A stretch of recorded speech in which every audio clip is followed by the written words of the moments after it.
our message for today, and it is being delivered by actually one of the, happiest, most centered people I know. And fortunately for us, he is the senior minister here at the church. And so I'd like to welcome with open heart and open arms our own Brian Walker.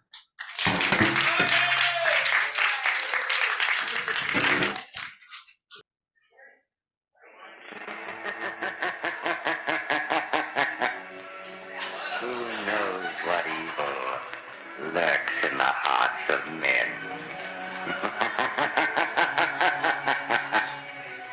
The shadow knows.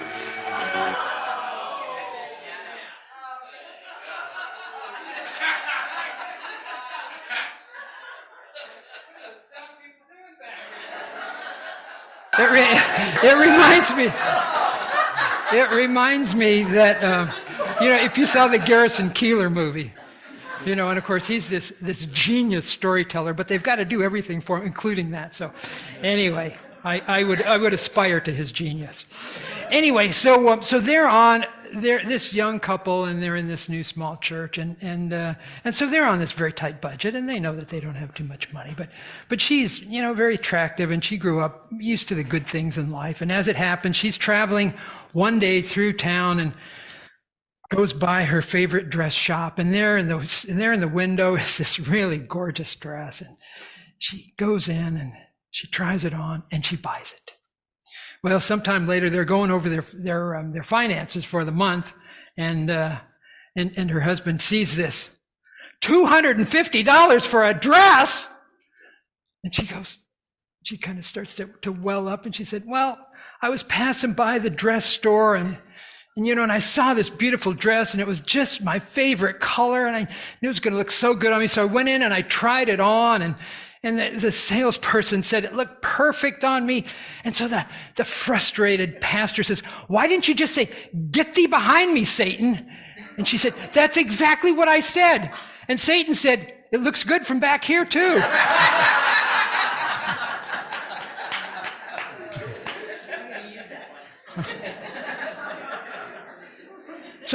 So you have to watch out for this shadow kind of character, because it's very subtle, and it works its influence on us in very difficult ways, or very challenging, very subtle kind of ways. And of course, when we talk about the shadow, we're talking about that, that dark side of our psyche, those aspects of ourself that are split off, that are repressed, that are rejected, that we want to hide, that we don't want to deal with, the things that we're afraid of. And so it's repressed into our unconscious. And of course, from a conscious level, we think we've got this handled, but this stuff shows up it shows up sideways in ways that are really unhealthy, and in ways that we think that make us look like we're foolish, or that we feel embarrassed about. And so it expresses itself, the shadow does, by distortion and unhealthy means. And one of those is projection. So that we have these qualities in ourselves that we don't accept, or that we would like to have, but are afraid of, and we project them onto other people. For example, if you have an issue with bossy people, there might be part of you that wants to be more assertive, and so you project that out on them, and you make them bad, dumb, and wrong. So this is something that we do, and it happens a lot in our close, intimate relationships, aka marriage and other committed relationships, because you can't, when you're in that close of a relationship, you can't help but get reflected back to you some of your deepest, darkest parts.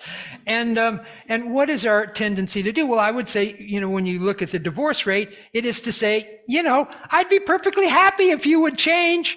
And so, there's a tendency to do that. And that's that projection part, rather than owning what is ours that we contribute, that really really doesn't work for us. And that stuff that we need to work on, we project that out. So another way the shadow shows up is self-sabotage, that we do things that we don't feel like we have control over. So these are our addictions, and the way we waste our time, and the way that we get that we kind of numb out. And there are all different kinds of ways that we can do that. Our culture is a master of that. All of our electronics and all the drugs that we have, and all the different ways that we can kind of numb out. And so that builds into things like procrastination and our beating ourselves up. All of those things that show up in these self-sabotage ways. So in a very famous kind of writing that St. Paul did in his letter to the Romans, he said, I do what I don't want to do, and I don't do what I want to do. And so it's this kind of, not understanding what's going on. And so back in those days, a couple thousand years ago, they didn't have the kind of sophistication we have that we have now. And so they would say, it's the devil. It's the devil that's doing that. And that was kind of a way of dealing with these kinds of issues that they thought that they didn't know what to do. But 2,000 years later, thanks to depth psychology, we know that the shadow knows.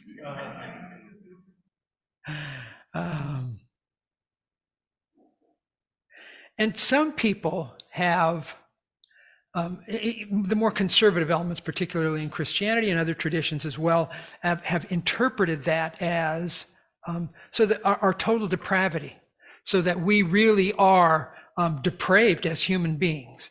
And of course, that's not the way that we see it in New Thought. That we deny that there's any kind of separate kind of existence as evil or as the devil, but it's just that part of us that is not aware that we have this shadow part that is a really important part of who we are. I mean, you can think about ourselves as kind of an iceberg with the tip that comes up, that's the conscious part, but a lot underneath there that we aren't in touch with and that comes out in different kinds of ways. So it's simply, if we think about this shadow part, it's a way that we are acting when we are disconnected from our divine or from ourselves. So you can think about it as evil if you want, but it's not necessary to do that. So theologically, it's separation from God. Psychologically, it's separation from ourselves, that we don't realize that there's a part of us that is unconscious, and it really has very powerful kinds of influences on us. Rumi said, if thou hast not seen the devil, look at thine own self. Yes, the things that we do that, we sometimes wish that we wouldn't do. And it's also that part when you think about it metaphysically, when Jesus says to love your enemies, is that, we can have what we call this inner enemy that we project out onto other people. So other people are giving us this message, hey, there's a part of you that you're not connected with. So when we react, when we get triggered, when we get, extreme emotions, that sort of thing, that it can be just a part of us that's wounded, that we're in pain about.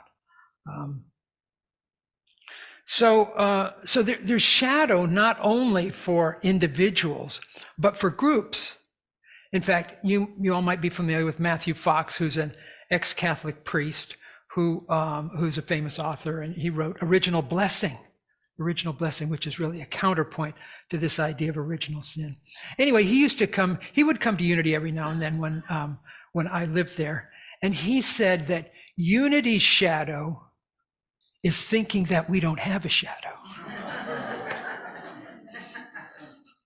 And I said, yeah, I know some people like that, that were, kind of metaphysical absolutists, that the positive is all there is, and that there's nothing else. Anyway, so we think we don't have a shadow. So I want to tell a story about Jesus. This is about Jesus and the temptation in the wilderness. So in the Synoptic Gospels, Jesus has just gotten baptized, and the heavens open up. This is my son in whom I'm well pleased. Immediately after that, Spirit calls him out into the wilderness, where he fasts for 40 days and 40 nights, and he's hungry. So who shows up but Satan? And And so he says, look, you're hungry. You can turn these stones into bread. And Jesus looks at him and says, man does not live by bread alone, but on every word that comes from the mouth of God. So the devil, always persistent, takes Jesus to this highest temple in Jerusalem. And so there's this dizzying spectacle out in front of him. And the devil says, throw yourself down, for the angels will catch you fulfilling scripture. And Jesus stands firm and says, it is written, do not put the Lord your God to the test. So the devil takes Jesus to a real high mountain peak. And so there's this breathtaking panorama of all these different kingdoms and cities and plains and mountains, and says, all this will I give you if you will bow down and worship me. And Jesus says, get thee behind me, Satan, for it is written, worship the Lord your God and serve him only. So defeated, the devil vanishes, and Jesus is ministered to by angels, and he emerges from this crucible of temptation ready to take on his ministry. And so symbolically, very important that when you're getting set to do something of a really important magnitude, that you kind of search your soul and you look for the things that might. So for ministerial students, it's always watch out for the things that are going to be your weakness, because it happens. You go out and people are into power or sex or money or whatever, and you get off track. Anyway, so let's look at this metaphysically. Okay, back. And so we start with this baptism. And what is that about? Metaphysically, it's about a purification. So it's about purifying our mind so that we can open up to all the good in the world. So there's this purification process going on. And he goes to the wilderness, which could represent that deepest, darkest part of ourselves, that part that is uncontrolled, and that part of us that has this real primal kind of energy, and that we know, and we need to go, and we need to confront that. And so he fasts for 40 days and 40 nights. So fasting is about denial. So he's denying that any of this has any power over him. And 40 days and 40 nights. So 4 is a number of completion or preparation, and 40 is 4 on steroids. So it means he's really gone and done his preparatory work for what's ahead of him. And so Satan shows up, and Satan is not necessarily a bad person. Satan is, if we think about Jesus metaphysically as the Christ part of us. So this is the part that we know who we are and that we have this Christ conscious. It's the basic element of who we are, that Satan shows up as all the things that get in the way of us knowing that. So particularly we can see it as the ego, that it is saying, I'm really the one who is your true reality, not this divine self who you think you are. And so he comes and he lays all of this stuff before Jesus to say, look at all the different things that I can do for you. And so turning the stones into bread, using our spiritual power for selfish gains, for material kinds of goods. Throwing yourself down, so aggrandizing our ego. Look who I am. I can do all this, and the angels will come and save me. And then so ruling the kingdom of the world is about worldly power, that you can get power, and I can give you power if you just listen to me. And so one of the things that you notice for each of the temptations, Jesus quotes scripture. And scripture is that, metaphorically, that our higher self, that this is true wisdom. that we are connected. And when we understand and know the scriptural teachings, that we can use that like that young wife tried to do, but it just didn't quite work in her case. But nonetheless, that's very effective, and it worked for him because that calls on our higher self to say, hey, look, ego, and all of those things, that darker part of myself, I can deal with you. And so the story reminds us that we all face these temptations in our daily lives. And we all have the power to be in touch with our higher self, to use our words, to use our consciousness, to deal with these things, and to stay aligned with that divine power that is the essence of the universe, of love and compassion and forgiveness.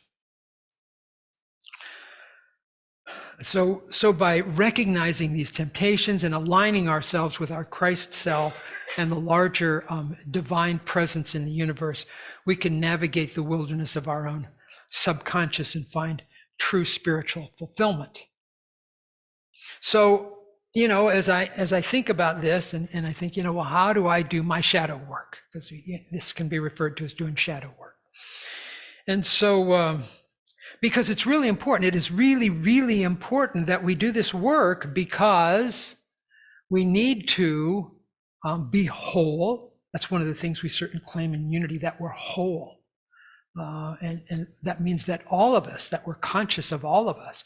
And to really be connected with the divine, we have to be fully human. It's one of those kind of paradoxes, but to be fully human so you can transcend that and be connected with the divine in the most powerful, authentic way is to be totally integrated. So we need to reintegrate this part of us that's unconscious.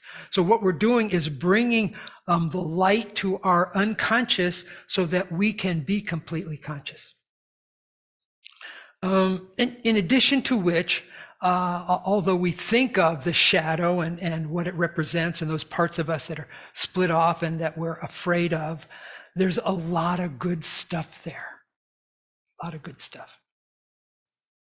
So for example, an increased kind of self-awareness, so that when we do our shadow work, we get to know ourselves better. So in terms of this self-sabotage, that we understand when we have certain impulses or inclinations to do things, or certain things show up, or we have certain circumstances in our lives, we understand, this is a part of me and I know how to deal with this. Very important. Creativity and passion. So for me, one of the things that I realized after my Catholic upbringing, which was, hurtful and a lot of guilt and shame, that after I did a lot of this inner work, I realized that by just being in touch with that guilt and shame, there were all kinds of really powerful spiritual experiences that I had growing up that I just buried. And so getting in touch with that was really powerful for me. Anyway, so I'm talking to my spiritual director this week. I said, I'm doing a talk on shadow. So he says, so do you want to do some shadow work right now? And so of course I go, yeah, that's what I came here for. Because it is. And so he says, first thing he says to me, he says, so what does your shadow look like? And immediately what pops into my mind is, and I say this, my mother. I'm sorry, ladies. I know that you didn't know what motherhood was getting into. And so he goes, okay. And so we start working from there. And in the process of this, I remind him of an experience that I had with a therapist in Kansas City when I was in ministerial school.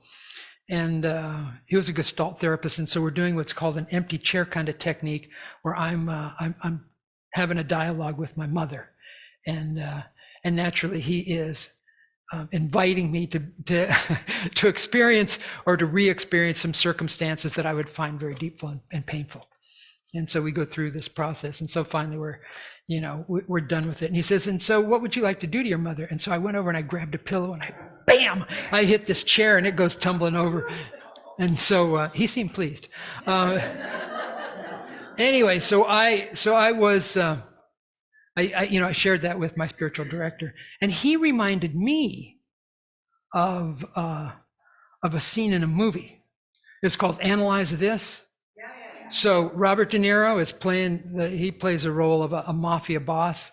And who's the other guy? Oh, Billy Crystal. Billy Crystal is playing his shrink. And so he's trying to get him to deal with this part of him. And so this is what happens. You know what I do when I'm mad, Paul? I hit a pillow. Just hit the pillow. See how you feel.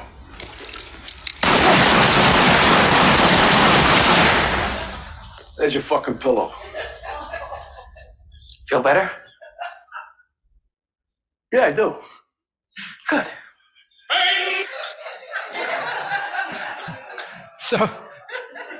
So anyway, so if you're not familiar with the movie, it's called Analyze This. It's got some funny parts. So I do some shadow work. I meet with a group of ministers online once a month, and it's group spiritual direction. So it's only spiritual direction on steroids. So I was sharing with Kathy. I said, every time these meetings come up, I want to quit the group. And she says, why? I said, because I'm afraid. So the way this works is there are 6 of us. And so one person is the directee and the other 5 are the directors. So the directee comes up with some sort of concern that they've got and they share it. And then they go through this process of meditation and questioning and that kind of stuff. So it's, and so Kathy says to me, well, why are you afraid? And I said, well, I don't know. And so I started thinking about it. I said, it's like I'm exposed and I'm vulnerable to all these people. So anyway, but it's really, really important. And what I can tell you is about this shadow work that is really essential is there's good news and there's bad news. The bad news is, by definition, it's going to take you where you're afraid and where you don't want to go. It's because it's the shadow and it's hidden. But the good news is, friends, and the good news is that you were meant for this, that this is a part of the human process, of that you have all that you need to deal with anything in your life that is causing you pain and that you can't get over. Any kinds of addictions, any kind of woundedness. You have the power to do that because your essence is love. Your essence is this Christ consciousness, this Buddha nature. And it overcomes everything because what we affirm in New Thought is there's one presence and one power. There's not another power that can stand up to that. So that when you're in touch with that, you have all of the resources that you need. And showing up is 90% of the battle. Yeah, it's just saying, I'm willing. So being willing to say, yes, I'm here. I'll follow the guidance. I'll do what I need to do. Because, life is eternal. Have you heard that? Life is eternal. If you don't want to do it now, you'll get more opportunities. So you can do it now or you can do it later. It's up to you. Eckhart Tolle, he talks about pain body. So if you're wondering what that is, that's basically shadow. That's what shadow is. And so he says the way that you deal with, that stuff that comes up from your pain body is you bring presence to it.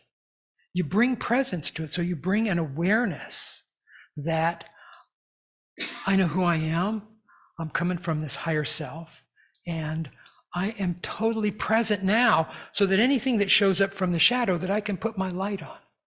So breathe with me.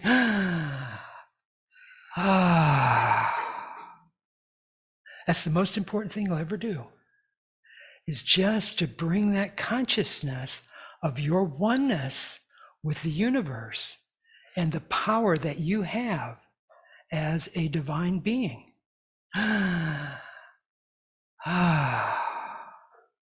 You can do that.